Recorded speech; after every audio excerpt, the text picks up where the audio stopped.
Chris Faiumu, founder of legendary New Zealand reggae, jazz and dub band Fat Freddy's Drop, has died unexpectedly in his sleep. Known as Moo or DJ Fitchie, he founded the band through informal jam sessions with bandmates Dallas Tamaira and Toby Laing in Wellington 25 years ago.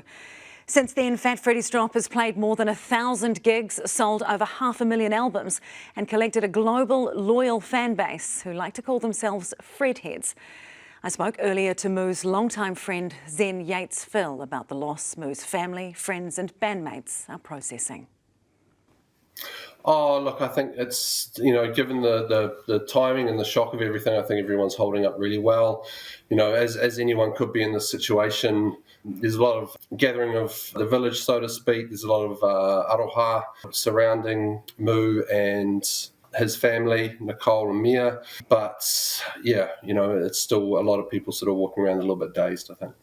Yeah, look, you first met as teenagers, I think 3 or more decades ago, working in a music store together. Can you tell us about your connection with him? We first met, as you sort of tended to do in those formative years, out and about, frequenting nightclubs, and it was a few years later that we really sort of solidified our friendship working across the record store counter and at Troubadour Records in Wellington. He was hugely influential, not just for me, but I think for a number of DJs and musicians and sort of people, just music enthusiasts. Just with his knowledge, he was great at sharing music and ideas. And I think it wasn't just music, I think culturally within Wellington, he played a big part in sort of the evolution of the city, definitely through the 90s. Hope for a generation. Yeah. Hope for a generation. Just beyond my reach, not beyond my sight. Hope for a generation. The band has said that they're mourning their talismanic production maestro, their selector, their brother, saying this is a seismic shift in their world. Is this the end of Fat Freddy's Drop? How big is this loss?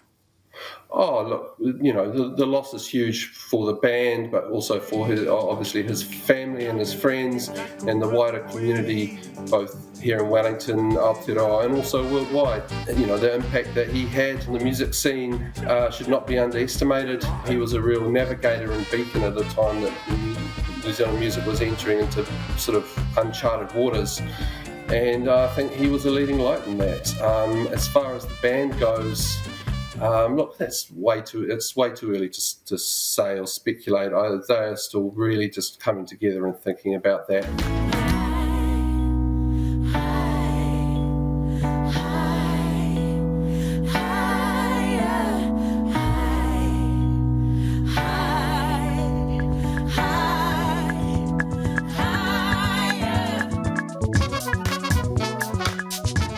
I understand that he was putting together a new studio and was even working on new music.